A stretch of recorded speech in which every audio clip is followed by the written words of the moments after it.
फौरन फोन आ जा, इमाम साहब बच्चा नहीं आया अभी, उसे ट्यूशन के लिए जाना। कितनी देर लगाती उसे पढ़ाने में, जल्दी छुट्टी दो। आधा घंटे के अंदर बच्चा हमारा घर में चाहिए। जब हमारे बच्चों को यह साफ दिखता है कि हमें कुत्ता बिल्ली पढ़ने के लिए 12 घंटे दिए जाते हैं, कुरान पढ़ने के लिए आधा घंटा दिया जाता है, तो सबसे ज्यादा अहम हिंदी इंग्लिश होती है, बाद में वक्त बचता है तो कुरान होता है। हाथ जोड़ के खुदा का वास्ता दे के कहता हो, अपने बच्चों को यह बता दो कि कुरान दुनिया की हर तालीम से ज्यादा अहम है, कुरान दुनिया की हर दौलत से ज्यादा बड़ी दौलत है, कुरान दुनिया की सारी किताबों से सबसे बड़ी किताब है, कुरान हर किताब से अफजल है। अपने बच्चों को यह बता दो, जान जाए तो जाए लेकिन कुरान हाथ से न छूटने पाए। अपने बच्चों को कुरान का एहतराम इतना सिखा दो ताकि आने वाली नस्लों को कुरान पढ़ने का हुनर आ जाए, कुरान सीखने का हुनर आ जाए। आज दुनिया बात करती है कि करबला में हुसैन ने नेज़े पे कुरान पढ़ा था। मैं कहता हूं यह कोई ताज्जुब की बात नहीं है, हुसैन पे लाजिम था कि वो नेज़े पे कुरान पढ़ते, इसलिए कि माँ ने जब भी दूध पिलाया था कुरान पढ़ के पिलाया था, जब भी सुलाया था कुरान पढ़ के सुनाया। मेरा मानना ये गरीब नवाज के हवाले से कि अगर अजमेर वाला बैठा दे तो ऊंट नहीं उठते हैं, अगर गुलामों को बैठा दे तो कैसे उठ के जा सकते हैं। जिंदाबाद है ना। आपको पूरी महफिल जम के सुननी है और एक मिसाल कायम कर देनी है कि हम खेती जरूर करते हैं लेकिन रिश्ता मदीने वालों से मजबूत रखते हैं। बेशक सुभान अल्लाह। ये मिसाल कायम कर देनी है। ये आज इदारा कायम हुआ है। अभी हजरत अल्लामा मौलाना आलम रजा साहिब क़िबला ने बड़ी अच्छी गुफ्तगू की और मिसाल के जरिए समझाया कि हमारे लिए दीन कितना जरूरी है। लेकिन माजरत के साथ एक मिसाल हजरत ने यह भी दी, बच्चा खूबसूरत होता है तो स्कूलों की जीनत बनता है, और अगर बच्चा कमजोर पैदा होता है तो वो मुदर्रिसीन के लिए जहमत बन जाता है। ये बात हजरत ने कही 99% बिल्कुल दुरुस्त है। मैं आपसे इतना पूछना चाहता हूं, हमारे पास आसमान से नाजिल की हुई किताब सिर्फ एक है और उस किताब का नाम क्या है? कुरान। सारे बोले कुरान शरीफ। अभी सबकी आवाज नहीं आ रही, क्या है? उस किताब का नाम क्या है? कुरान शरीफ। अगर वही हमने नहीं पढ़ा तो दुनिया में आके क्या किया? सिर्फ सोचिएगा, मैं हाथ नहीं उठवाऊंगा आपसे। अगर हमने वही नहीं पढ़ा तो फिर हमने क्या पढ़ा? और उसको ना पढ़ने का जो एक सबसे बड़ा रीजन है वो ये है कि मौलवी बनेगा तो क्या खाएगा, क्या कमाएगा। अल्लाह। ये सबसे बड़ा रीजन जो आवाम के बीच में रहता है। किसी अमीर ज़ादे से अगर कहो मदरसा क्यों नहीं जाता, कि अब्बा ने मना कर दिया, कहा क्योंकि इमामों की तनख्वाह कितनी होती है? 5,000, 6,000, 8,000, 10,000, 15,000, ये फिक्र होती है। इसलिए हमारे अब्बा ने सोचा डॉक्टर बन, गला काटना, कोई रोकने वाला नहीं होगा, कोई फतवा नहीं लगाएगा तुझ पे। वकील बन जा, मुकदमा जीते या हारे फीस पहले देनी पड़ेगी, कोई फतवा तुझ पे नहीं लगेगा, है ना। हम वो तालीम दें जिसमें पैसा जल्दी से जल्द घर में आए। मुसलमानों मेरा मशवरा है, अल्लाह से जब भी दुआ मांगा करो ना, कभी दुआ में कसरत ना मांगना, अगर मांगना तो बरकत मांग लेना। सुभान अल्लाह। क्या मांगना है? जोर से क्या मांगना है? बरकत। बरकत। कसरत में और बरकत में फर्क होता है। कसरत क्या? अगर एक बंदे की तनख्वाह 50,000 है, तनख्वाह कम है कि ज्यादा? बोलो, सारे नहीं बोल रहे। कम है कि ज्यादा? भाई इसका थोड़ा इको कम कर दो। तनख्वाह कम है कि ज्यादा? ज्यादा। 50,000 तनख्वाह महीने की है और खर्च 51,000। गरीब रहेगा कि अमीर है?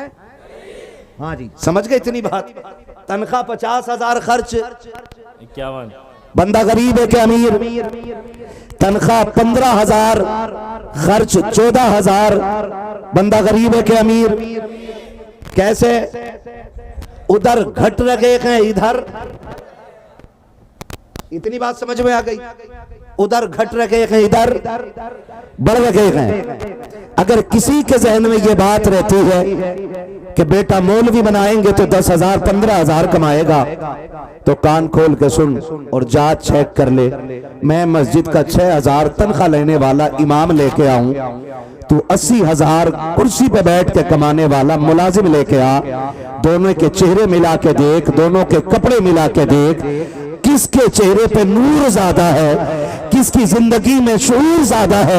फिर खड़ा करके देख ले और फैसला कर कि इनमें अच्छा कौन है। खुदा की कसम 6,000 कराने वाले इमाम को देख के ये कहना पड़ेगा कि खुदा की कसम जो दुनिया के दरवाजों से 70,000 कमाता है, उसके चेहरे पे वो नूर नजर नहीं आता जो हुजूर की चौखट के फकीर के चेहरे पे नजर आया। नारे तकबीर, जरा हाथ उड़ा के बोले नारे तकबीर, नारे रिसालत, जलसे दस्तार बंदी, हजरत अल्लामा मुफ्ती हम्माद रजा साहिब किबला, नारे तकबीर।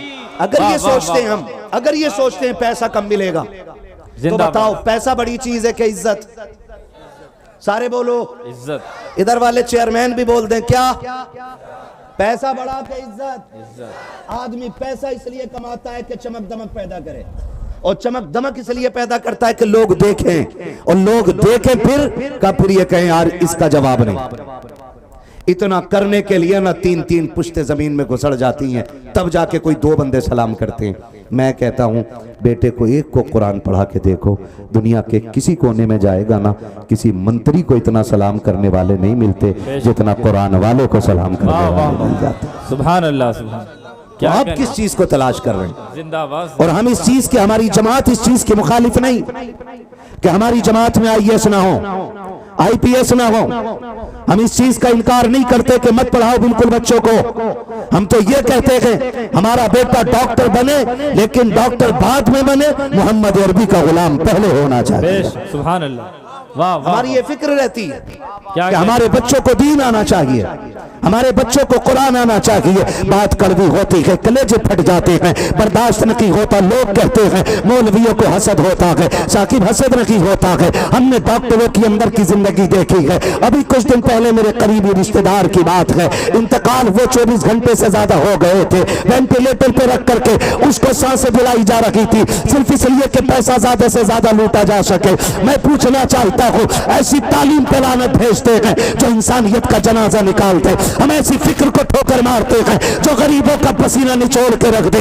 इस्लाम हमें इसकी इजाजत नहीं देता है, किसी का हक मारने की इजाजत इस्लाम नहीं देता है, धोखा देने की इजाजत इस्लाम नहीं देता है। क्या 3 दिन तक 72 घंटों तक लाशों को मशीनों में रख के इसलिए जिंदा नहीं रखा जाता कि पैसा ज्यादा से ज्यादा दुआ जा सके, ज्यादा से ज्यादा पैसा लूटा जा सके? मैं कहता हूँ डॉक्टर बाद में बनाओ, हुजूर का गुलाम पहले बनाओ, इसलिए कि अगर डॉक्टर की कुर्सी पे बैठने वाला मोहम्मद अरबी का गुलाम होगा तो दवा बाद में देगा, दुरूद पहले पड़ेगा। दवा में शिफा हो न हो, मदीने वाले की दुरूद में शिफा पहले है। नारे तकबीर, जरा हाथ उड़ा के बोले आगे से पीछे तक, नारे तकबीर, नारे रिसालत, खतीब आज़म हिंदुस्तान हजरत अल्लामा मुफ्ती हम्माद रजा साहिब किबला, नारे तकबीर। वाह वाह वाह, पढ़ाओ, क्या कहने मुफ्ती साहब की, वाह वाह वाह वाह वाह। सिखाओ गुड मॉर्निंग भी, जिंदाबाद। लेकिन उससे पहले अस्सलामु अलैकुम सिखाओ,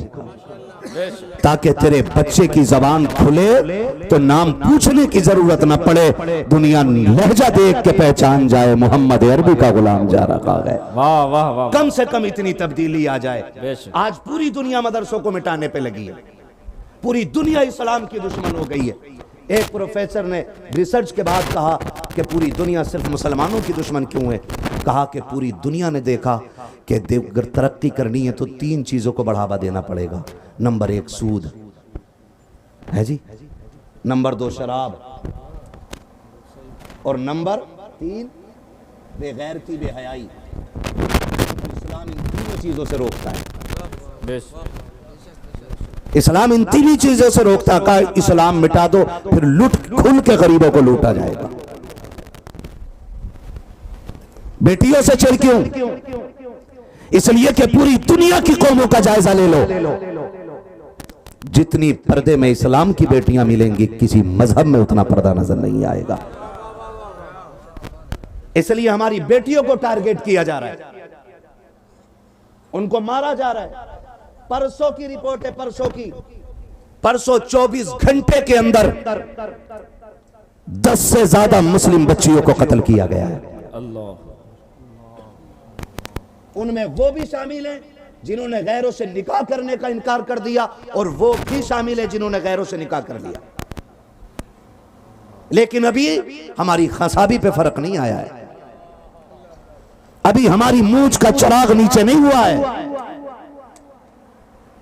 अभी हमने अपनी अना का गला नहीं घोटा है।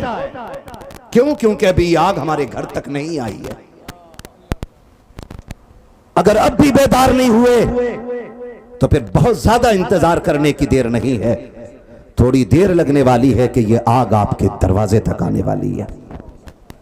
अब भी जाग जाओ और उस रविश पे आ जाओ जो रविश मजहब इस्लाम ने अता की है। बुरा ना मानिएगा, हमारे मदरसों को नुकसान इतना गैरों से नहीं पहुंचा जितना अपनों से पहुंचा है। सही। चलो मेरे साथ कोर्ट में तुम्हें दिखाऊं। मदरसों के खिलाफ अगर मुकदमे सबसे ज्यादा किसी ने किए हैं तो मुसलमानों ने किए। समझ रहे मेरी बात? सबसे ज्यादा हमने मदरसों के खिलाफ मुकदमे किए हैं। मदरसों को बंद कराने की सबसे ज्यादा कोशिशें हमारी हैं। हम एक मौलवी से नफरत करके इतने गिर गए कि हमने नबी के घर में ताला लगवा दिया। फैसला कर, कौसर का मालिक कौन है, महशर का मालिक कौन है, जन्नत का मालिक कौन है, पुलसिरात से कौन गुजारेगा? तो सबका एक ही जवाब होगा कि जो पुलसिरात पार कराएगा वो कोई और नहीं, ज़हरा का बाबा होगा। अगर सब कुछ हुजूर करेंगे तो फिर हुजूर से बिगाड़ के जाना किधर है? कोई दर है ऐसा जो हुजूर के बाद हमारे लिए खुलता नजर आए? कोई मददगार है ऐसा?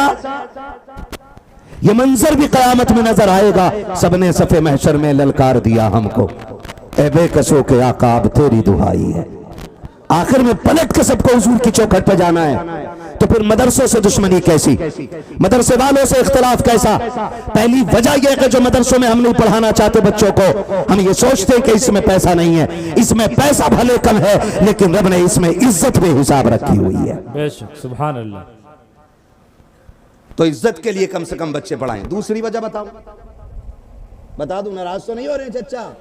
हो गए भी तो क्या बिगाड़ लोगे? मौलाना रिजवान से बाद में हिसाब लेना। कितना कड़वा मौलवी वक्त बुलाया था कि जन्नत बांट के ही नहीं गया। न जन्नत इनके बाप की है न मेरे बाप की है, जन्नत रसूल पाक की है जी। जो उन्हें राजी कर ले वो जन्नत का हकदार हो जाएगा।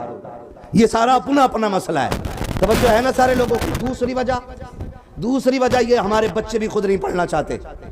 क्यों? क्योंकि हमारे बच्चे देखते हैं कि मौलाना आए थे इमाम साहब, हमारे अब्बा ऐसा टांग पे टांग रख के बैठे रहे हो, कह रहे कहो हाफिज जी कैसा आना हुआ। तो बच्चा सोचता है इसमें कोई वैल्यू नहीं है। क्या कहने, हमारा अब्बा तो निरा चोर है, पड़ोसी की मेंढ काट डाली, सब सगे भैया की दुकान की बेईमानी कर ली, वो इमाम के लिए नहीं उठ रहा है। तो इसमें इज्जत क्या होगी? जो बची कुची थी ना वो हमने ऐसे खत्म कर दी। हम कह रहे हैं ये ज़कात खाने वाले लोग हैं, ये खैरात खाने वाले लोग हैं, ये चंदा खाने वाले लोग हैं। अल्लाह की इज्जत की कसम खा के कहता हूं, मौलवी तुम्हारी खैरात पे नहीं पलता, मौलवी जितना भी पलता है मदीने वाले की दर की खैरात पे पलता है। अगर ये जहन में नजरिया हो तो बदल दीजिए। अपने बच्चों के सामने उलमा की इज्जत किया करो। हम अंदाजा लगा लेते हैं, हमें अब्बा का बायोडाटा पूछने की जरूरत नहीं पड़ती। जिस घर का बच्चा सलाम करता है हम समझ जाते हैं इस घर के अंदर कुरान वालों की इज्जत की जाती है। इसलिए कि बच्चा वही करता है जो माँ बाप को करते हुए देखता है। हमारे बच्चे वो नहीं करते जो हम कहते हैं, हमारे बच्चे वो करते हैं जो हमें करता हुआ देखते हैं। क्या? जो हमें करता हुआ देखते हैं वो करते हैं हमारे बच्चे, जो हमें करता हुआ देखते हैं। हम अपने बच्चे से कह रहे हैं बेटा झूठ मत बोलना। हमने बच्चे से कह दिया, थोड़ी देर के बाद ना कोई आ गया कर्जे वाला, उसने गेट बचाया। कहा कौन है? बेटे को पूछा, पूछ क्या कौन है? उसने बताया फला है। कहा ओहो पैसे लेने आया। बेटे से ही कह रहा जाओ कह दो अब्बा घर नहीं है। अब बेटा सच्चा बनेगा कि झूठा? बोलो, टेंशन में आ रहे हो? ये सच्चाई है। फिर हमारी औलाद झूठी बन जाती है। अपने बच्चों के सामने कुरान वालों की इज्जत किया करो, एहतराम किया करो। हमारे दिल में कुरान की वैल्यू क्यों नहीं? हाँ, पड़ जाएगा। 18 घंटे हम हिंदी इंग्लिश को देते हैं और सिर्फ 35 मिनट देते हैं कुरान वालों के लिए। उसमें भी 5 मिनट लेट हो जा फौरन फोन आ जा, इमाम साहब बच्चा नहीं आया अभी, उसे ट्यूशन के लिए जाना। कितनी देर लगा दी उसे पढ़ाने में? जल्दी छुट्टी दो। आधा घंटे के अंदर बच्चा हमारा घर में चाहिए। जब हमारे बच्चों को यह साफ दिखता है कि हमें कुत्ता बिल्ली पढ़ने के लिए 12 घंटे दिए जाते हैं, कुरान पढ़ने के लिए आधा घंटा दिया जाता है, तो सबसे ज्यादा अहम हिंदी इंग्लिश होती है, बाद में वक्त बचता है तो कुरान होता है। हाथ जोड़ के खुदा का वास्ता दे के कहता हूं, अपने बच्चों को यह बता दो कि कुरान दुनिया की हर तालीम से ज्यादा अहम है, कुरान दुनिया की हर दौलत से ज्यादा बड़ी दौलत है, कुरान दुनिया की सारी किताबों से सबसे बड़ी किताब है, कुरान हर किताब से अफजल है। अपने बच्चों को यह बता दो, जान जाए तो जाए लेकिन कुरान हाथ से न छूटने पाए। अपने बच्चों को कुरान का एहतराम इतना सिखा दो ताकि आने वाली नस्लों को कुरान पढ़ने का हुनर आ जाए, कुरान सीखने का हुनर आ जाए। आज दुनिया बात करती है कि करबला में हुसैन ने नेज़े पे कुरान पढ़ा था। मैं कहता हूं यह कोई ताज्जुब की बात नहीं है। हुसैन पे लाजिम था कि वो नेज़े पे कुरान पढ़ते, इसलिए कि मां ने जब भी दूध पिलाया था कुरान पढ़ के पिलाया था, जब भी सुलाया था कुरान पढ़ के सुनाया था। जब मां फातिमा होती है तो बेटे हुसैन बन के नेज़े पे कुरान पढ़ा करते। वाह वाह वाह, नारे तकबीर, नारे रिसालत, नारे हैदरी, नारे हैदरी। हजरत अल्लामा मुफ्ती हम्माद रजा साहिब किबला, नारे तकबीर। दीन इतना हल्का नहीं जितना समझ रखा। एक बात बताओगे आप मुझे, मोटी मोटी बात है, और इंशाअल्लाह हर बंदा जवाब दे देगा। दे देंगे ना? जवाब दीजिएगा समझ में आ जाए तो। एक UKG LKG नर्सरी की एक ट्यूशन बताओ जो 500 रुपए से कम में हो और अच्छी ट्यूशन हो। जिनके बच्चे पढ़ते हैं वो जवाब दें। मिलती है कम से कम 1000 रुपए रख लेते हैं लोग। है भाई, ऐसे ही है भाई। 1000 रुपए एक नर्सरी के बच्चे की जो हम ट्यूशन लगाते हैं उसका 1000 रुपए देते हैं, और जिस बच्चे को मदरसे में भेजते हैं उस मौलवी को महीने के 100 रुपए देते हैं। मुश्किल है 100 रुपए भी। अल्लाह अकबर, हम 100 रुपए भी मुश्किल से देते हैं जी। एक मदरसे में ट्यूशन पढ़ाने, मदरसे में पढ़ाने वाले आलिम को 100 रुपए भी मुश्किल से देते हैं। जबकि बताया गया और सब जानते हैं कि अगर इमारत बुलंद रखनी होती है ना तो बुनियाद मजबूत रखनी पड़ती है। यही है ना? हमें अगर 4 मंजिला मकान बनाना है तो जमीन के ऊपर से ऐसी ईंटें लगा के कर देंगे काम। इंजीनियर कहेगा भाई दीवारें तोड़ फिर से भर के ला। अगर दूसरी मंजिल पे भी गया ना तो ये बैठ जाएगी। का बुनियाद मजबूत नहीं है। अगर बुनियाद मजबूत ना हो तो इमारत गिर जाती है, और अगर बुनियाद मजबूत ना हो तो मौलवी मजबूत कैसे बनेगा आपका बच्चा? उसका दीन मजबूत कैसे होगा? हाँ, गलत नहीं कह रहा हूं। ये बेटियां बैठी हुई हैं, इनकी जिंदगियों के साथ जितना खिलवाड़ होता उतना तो मर्दों के साथ भी नहीं होता। शादी हो गई, घर आ गई, बच्चों वाली हो गई, बच्चे बड़े होने लग गए और फिर भी कुरान लेके बैठे हैं तो हुनर ही हुनर है। आज तक बगैर हिज्जे के एक आयत आगे पढ़ने तैयार नहीं। और ससुर कह रहा हमारी बहू बड़ा कुरान पढ़ा है, 3 घंटे हिलाए तो 2 रुपए उसके। ये कंडीशन है हमारी। और कभी 30-40 में जाने का मौका मिलता है ना कहीं भी, फिर देखो कुरान पढ़ने वालों को ऐसा पढ़ रहा कुरान, दिल करे उठा के ऐसा पटक कि इसकी 3 इकाई बन जाए।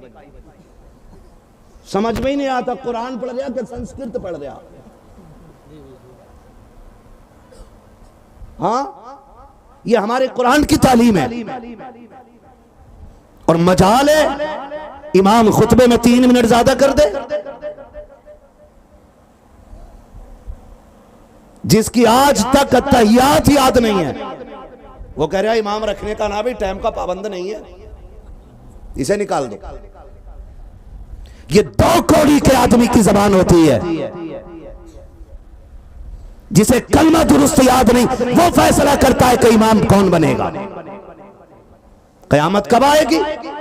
अगर जागिर फैसला करने लगे कि किसके पीछे नमाज होगी और किसके नहीं, तो मत पूछ कयामत कब आएगी, समझ ले कयामत तेरे दरवाजे पे आके खड़ी हो गई।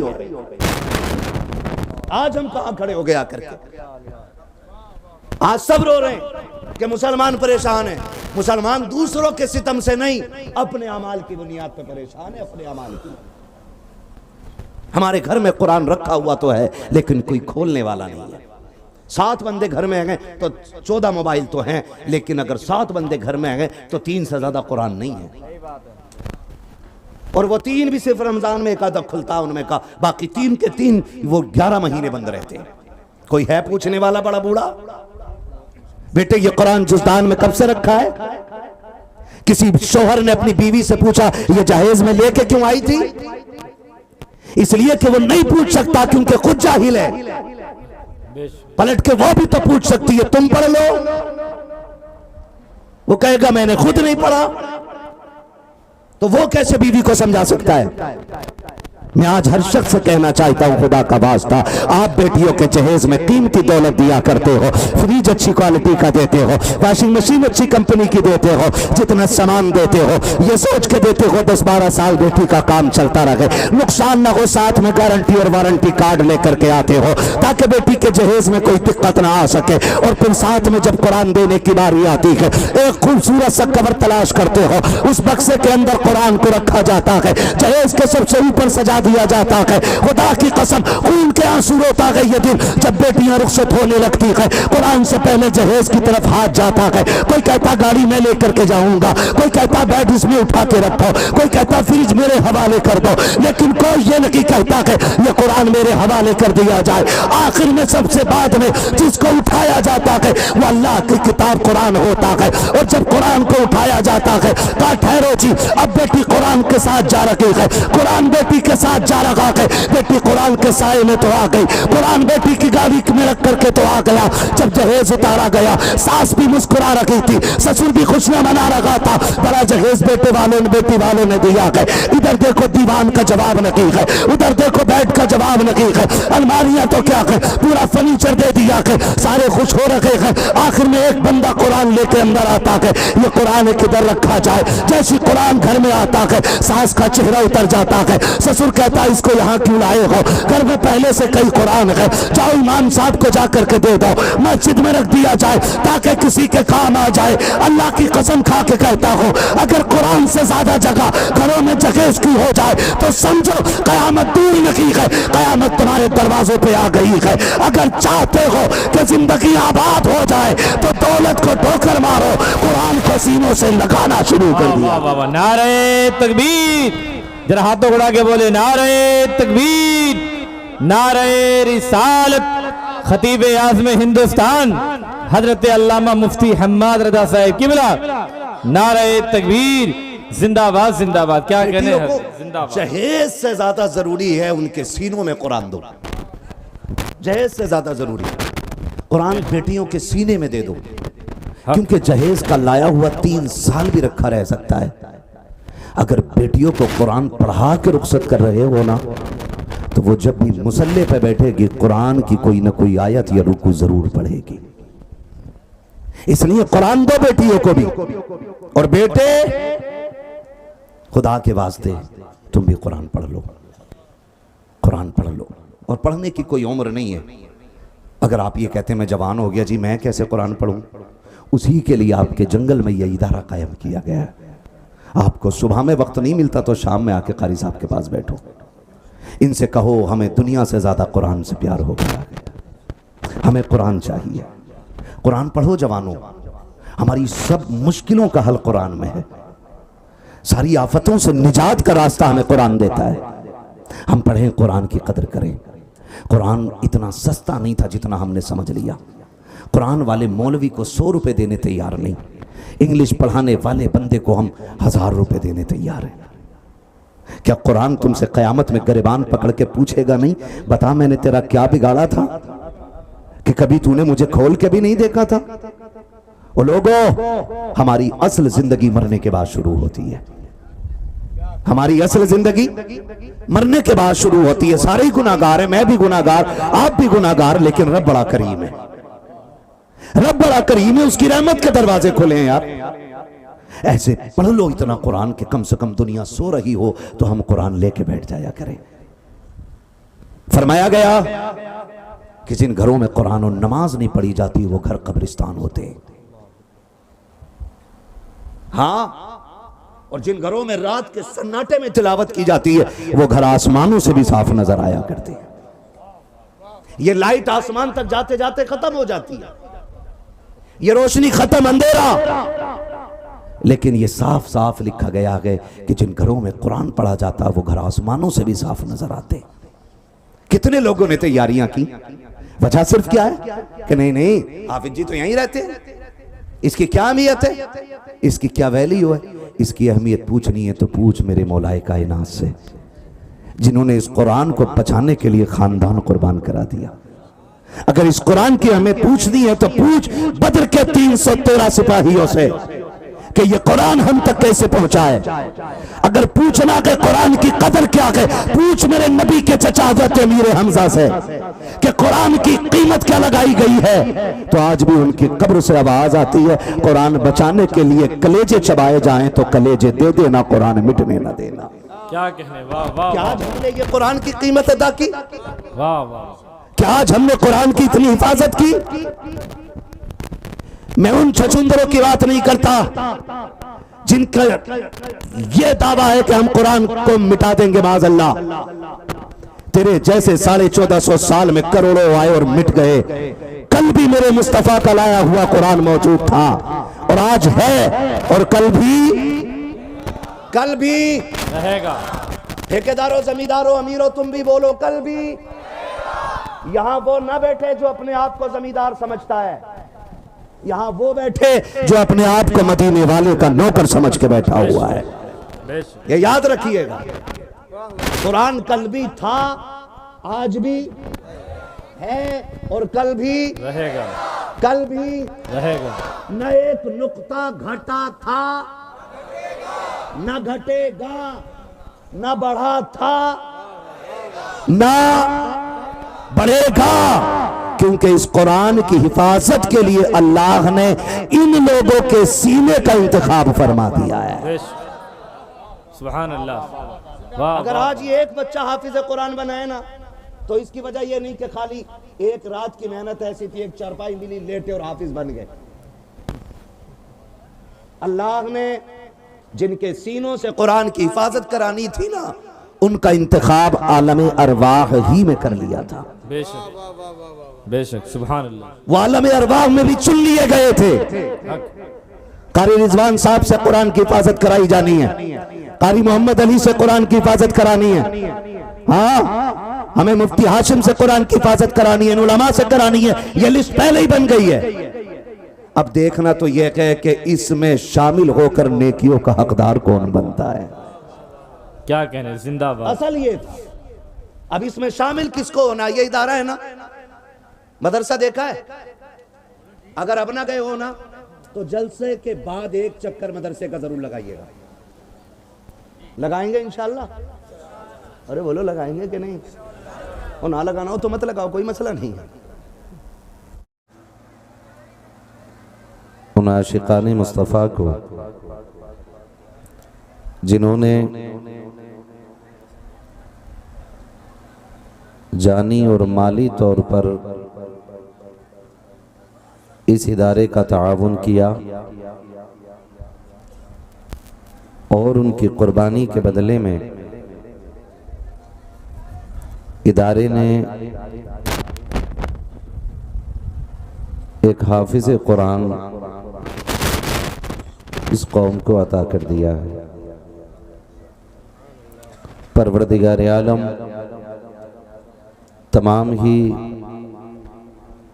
मुखलिसीन हज़रात को और इस इदारे के मुआविनीन हज़रात को, मुहिब्बीन हज़रात को सरकार गरीब नवाज के ख़जानों की खैरात नसीब फरमाए, आमीन। अभी आपने बड़ी खूबसूरत गुफ्तगू हमारी जमात के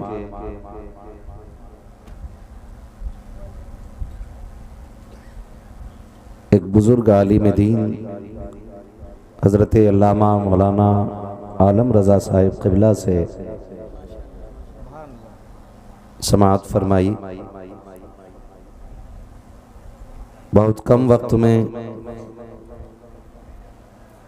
एक बड़ा सबक उन्होंने कौम के हवाले किया। करीम रब की बारगाह में दुआ है कि मौला करीम हमें हज़रत की गुफ्तगू पे अमल करने की तौफीक अता फरमाए, आमीन। मिंबर रसूल पर उलमाए अहले सुन्नत का नूरानी काफ़िला जलवगर है। कई सारे मुफ्तियान इकराम, उलमाए इज़ाम, हुफ़ाज़ व क़ुर्रा, अइम्मा जलवगर हैं। फ़र्दन फ़र्दन सबका ज़िक्र मेरे लिए बड़ा मुश्किल है। बस इतना समझ लो कि जो ज़र्रा जिस जगह है वही आफताब है।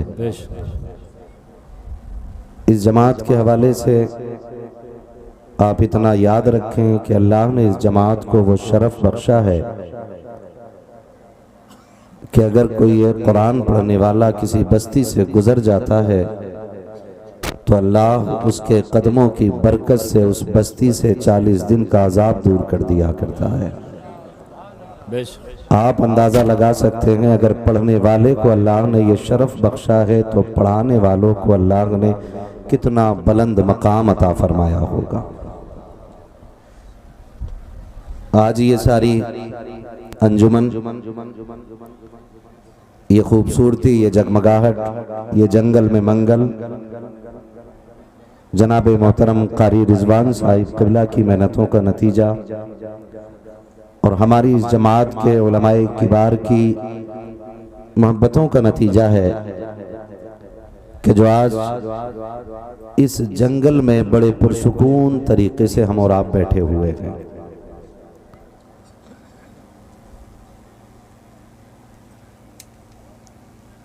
यकीनन थोड़ी देर के बाद वो अजीम तोहफा जो इदारे ने हमें अता किया है उस खूबसूरत चेहरे की भी ज़ियारत हम और आप करेंगे। मेरा अपना मानना यह है कि आज की इस महफिल का ख़ास दूल्हा वही है कि जिसके सर पे आज दस्तारबंदी होगी। उसी एक हाफिज कुरान के लिए इतनी बड़ी महफिल सजाई गई है और मैं इस महफिल को देखकर और उस हाफिज को देखकर मैं अपनी जमात के दिल का हाल इस तरह बयान करूं कि यही है आरज़ू, तालीम कुरान आम हो जाए। आप सुभान अल्लाह बोल सकते हैं तो बोल दें, वरना मुझे चंदे की दाद भी नहीं चाहिए। यही है आरज़ू, तालीम कुरान आम हो जाए, हर एक परचम से ऊंचा परचम इस्लाम हो जाए। ये उलमाए अहले सुन्नत की कुर्बानियाँ, जैसा कि हजरत ने बताया कि बेशुमार मस्जिदों की जगहें आई, मदरसा पढ़ाने की जगहें आई, लेकिन सबको छोड़ करके इस जंगल में इस दीन की खिदमत का इरादा इन्होंने किया। मैं आपको बता दूं, मदरसा किसी इमारत का नाम नहीं, मदरसा किसी बिल्डिंग का नाम नहीं होता, मदरसा किसी महल का नाम नहीं होता।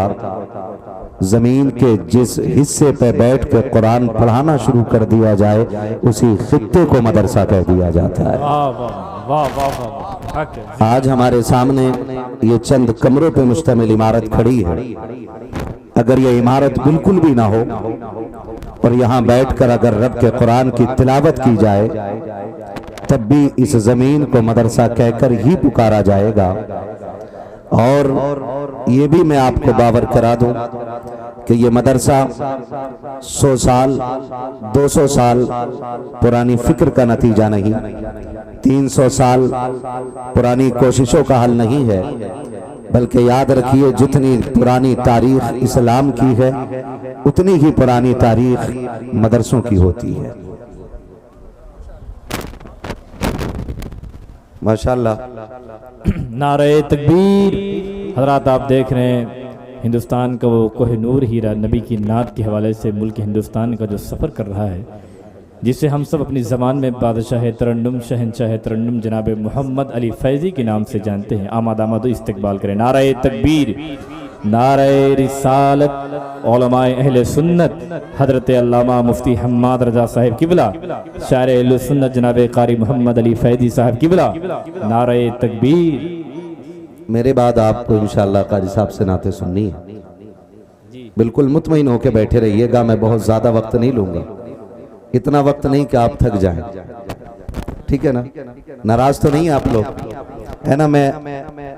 मेरी ख्वाहिश है कि अगर मेरे भाई ये जो खड़े इधर आ जाए ना आगे, तो आपको सुनने में अच्छा लगेगा, मुझे बोलने में बहुत अच्छा लगने लग जाएगा।